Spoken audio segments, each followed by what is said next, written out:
Bon les amis, bonjour à tout le monde. J'étais en train de m'apprêter à me préparer pour aller faire des courses. Sauf que juste avant de partir, j'allais ranger mes cartes et je me suis sentie appelée à en tirer une pour moi. Sauf que, sauf que, le message n'est pas pour moi.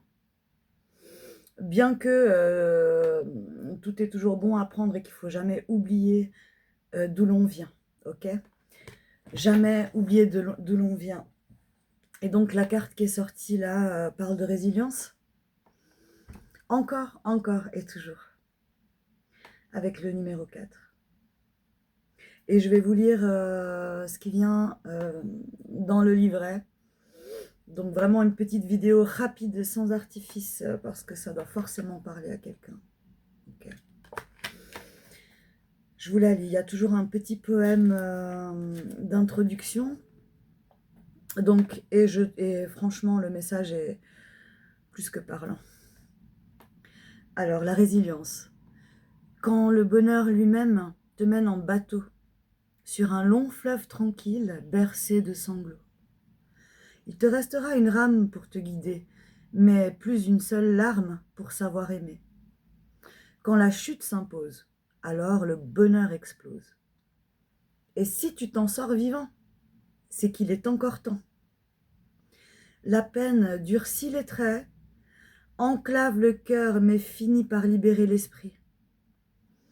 L'ultime but d'une épreuve n'est pas de connaître l'épreuve en elle-même, mais réside davantage dans la manière de la surmonter. Elle ouvre la porte sur un choix à faire quant à sa considération propre, bien plus qu'en sa capacité de résister face à ce que l'on ne sait pas surmonter. La résilience s'apprend dans l'épreuve, nous enseignant plus sur nous-mêmes qu'une quelconque forme de résistance. L'enseignement vous invite à vous rendre compte de ce que vous avez déjà surmonté et que vous demeurez bien vivant, alors c'est qu'il est encore temps. Il n'est jamais trop tard pour surmonter une épreuve. Cet enseignement également nous indique qu'il est urgent de réapprendre à aimer et à s'aimer. Par ailleurs, il accorde une importance capitale au lâcher-prise. Il faut alors apprendre à abandonner les résistances. Il y a fort à parier que lorsque vous piochez cette carte, vous êtes dans l'abandon de vos capacités de résilience et il est temps de retrouver confiance en vous.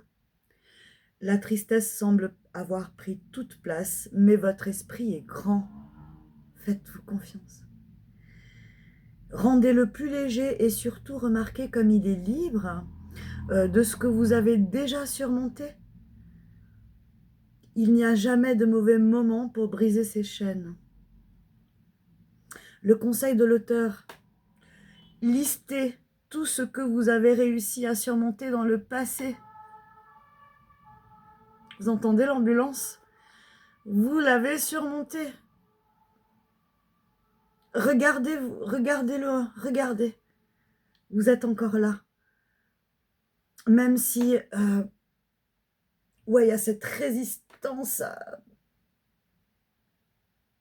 à plutôt une résistance, mais dans le sens à se laisser envelopper à une tristesse et à la laisser se coller à nous.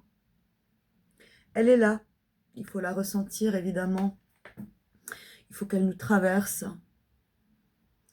il faut que les pensées qui surgissent en même temps peut-être, que vous ne les laissiez juste défiler. Elles sont là, ok. Ne commencez pas vous-même à rentrer dans le jeu de « et si ça » et vous n'avez pas pu faire autrement jusqu'à maintenant. C'est ok. Mais regardez, regardez. Vous vous en êtes sorti vivant. Pensez-vous être trop fatigué? Alors, un bon soin énergétique et hop, cette fois c'est la bonne. ayez confiance que cette fois, si vous en avez marre de tout ça, ça va être la bonne pour vous.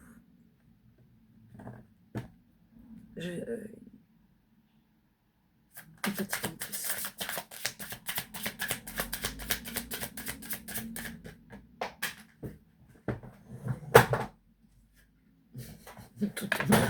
Tout tombe, tout tombe par terre, tout s'en va, c'est le chaos. Tant pis, vous êtes toujours là quand même. Carpe diem, c'est pas beau. C'est magnifique. Hein, le chiffre 17, ça fait 8.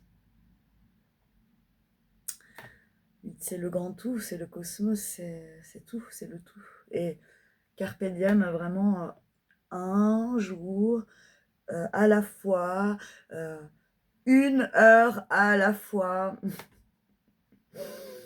chaque seconde à la fois, ok? Faut être présent à soi-même. Même si dans le corps, le corps se sent lourd, fatigué, votre esprit, votre mental triste, euh, euh, comme si vraiment on n'était plus maître de rien. Et c'est vrai, on est maître de rien. Le seul maître que l'on est, c'est pour nous-mêmes, hein, vis-à-vis de nos pensées. Hein. On ne peut pas contrôler ce qui est extérieur à nous, mais on peut contrôler absolument tout ce qui se passe en nous. Et contrôler, c'est pas dans le fait de dire non, je veux pas ressentir, non, non. Ah non, non, c'est tout le contraire. Vraiment, c'est tout le contraire. Ressentir, il y a ça là, je laisse passer en moi. Je juge pas, je reste neutre ici. Hein. Et une chose à la fois, un jour à la fois, un jour à la fois. On peut prévoir, on peut avoir des projets et prévoir des choses importantes comme des rendez-vous, hein, un rendez-vous dans 2 semaines, rencontres avec peut-être des amis qui ont déjà été programmés. Ça, c'est des petits projets, vous voyez. Mais ne vous rendez pas la vie compliquée en essayant, non, en vous projetant trop loin dans le temps avec des trucs irréalistes parce qu'en ce moment, vous n'êtes pas du tout là-dedans. Donc, laissez venir les idées vraiment comme elles viennent, à l'instant T, au moment présent. C'est par là que vous devez commencer. Pas dans vos projets dans 2 ans. Ni des projets que vous avez regrettés il y a 2 ans. C'est terminé. Tout ça, maintenant, c'est une nouvelle phase pour vous. Je vais essayer de faire 10 minutes, encore 2 petites minutes avec le tarot du bien-être. Juste pour avoir une idée, là. Ouais. Alors, ouais, oulala. Ah, il y a des gens qui sont dans l'ennui, hein, dans la lassitude, l'apathie, le mécontentement, l'encroutement. C'est resté encrouté dans le... Waouh, c'est lourd, c'est très très lourd, c'est très très lourd. Mais sur cette carte, avec est tombé le cavalier de pièces qui nous parle d'efficacité. Il y a des progrès graduels, de la fiabilité. Vous pouvez compter sur vos ressentis, sur ce qui arrive à vous à l'instant T, vous voyez. Il y a des étapes qui vont se suivre. On parle d'étapes suivantes et de porter attention à tout ça en ce moment. Vraiment, cavalier de pièces aussi sur le plan vraiment plus terre à terre, hein, vraiment les choses concrètes de la vie, tout ce qui se passe là, que vous devez faire, entreprendre. Faites-le lentement mais sûrement. On parle aussi avec le 5 de couteau de conflit, hein, de tricherie. Peut-être là il y a des gens dans... Alors soit déshonneur, conflit, défaite, tricherie, ressentiment. Soit c'est envers vous-même et vous avez un travail à faire sur vous-même par rapport à ça. Soit vous, là, vous êtes entouré de personnes qui vous mettent dans le conflit, qui trichent avec vous, qui ne sont pas honnêtes avec vous, qui vous mettent dans la défaite, euh, qui vous aident pas à être dans des meilleures pensées, qui vous mettent dans le ressentiment, qui vous donnent l'impression de ne pas avoir droit aux belles choses, à la vie, je sais pas moi, à ce que vous désirez. Ok, je vais tirer une carte juste là-dessus, pour la personne à qui ça doit parler, ou là où les... sur le conflit, les défaites, les tricheries, sur l'entourage, peut-être... ouais, c'est vrai, oui, il y a de la justice qui arrive. Il y a une justice qui va se faire, et la justice, c'est vous qui allez la lancer en vraiment vous détachant là de soit des pensées, soit des gens qui ne vous permettent pas de rester dans le cœur vis-à-vis de vous-même, déjà. Donc, avec la justice, on parle de vérité, d'honnêteté. Soyez honnête aussi avec vous-même. Dites aux gens, soyez honnête avec eux. Dites-leur que peut-être là, vous pouvez plus, là. Et vous avez besoin d'un temps de pause. Et dites-le, pas besoin d'être méchant. Écoute, ça va pas, j'ai besoin de temps pour moi. Et stop, pas besoin d'en rajouter. Oui, mais on avait ça, je peux pas. On parle d'équilibre et d'équilibre, oui. Justice, soyez juste avec vous. Faites la part des choses.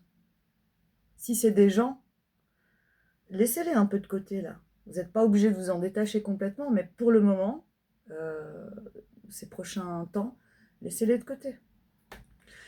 Et on parle de conséquences. Donc là, il y a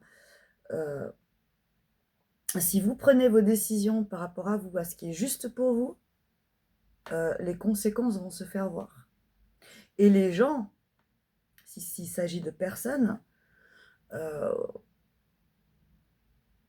autour de vous, vont commencer à prendre conscience peut-être d'autres choses qui les regardent à elles. Ça, c'est pas votre problème. Et on parle d'équité et d'égalité.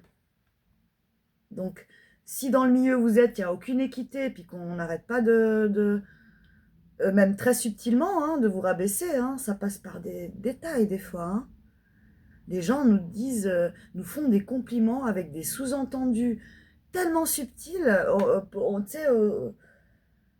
on le prend super bien au départ, mais si on réfléchit bien à la phrase qu'on nous a sortie, derrière, par exemple, je sais pas moi,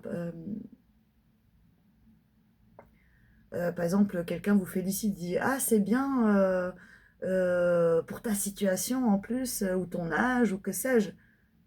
C'est une manière de dire à l'autre, ah finalement, même avec ton défaut, c'est pas encouragé ça. Hein. Donc l'équité, c'est ça aussi. Savoir mettre, on est tous là, il n'y a pas plus quelqu'un qui mérite plus qu'un autre, ou moins qu'un autre. J'espère que ce message vous aura servi. Sans artifice, vraiment, je lance comme ça. Je vais aller faire mes courses. Je vous souhaite une bonne journée. À tout bientôt pour d'autres messages. Gros bisous. Prenez soin de vous.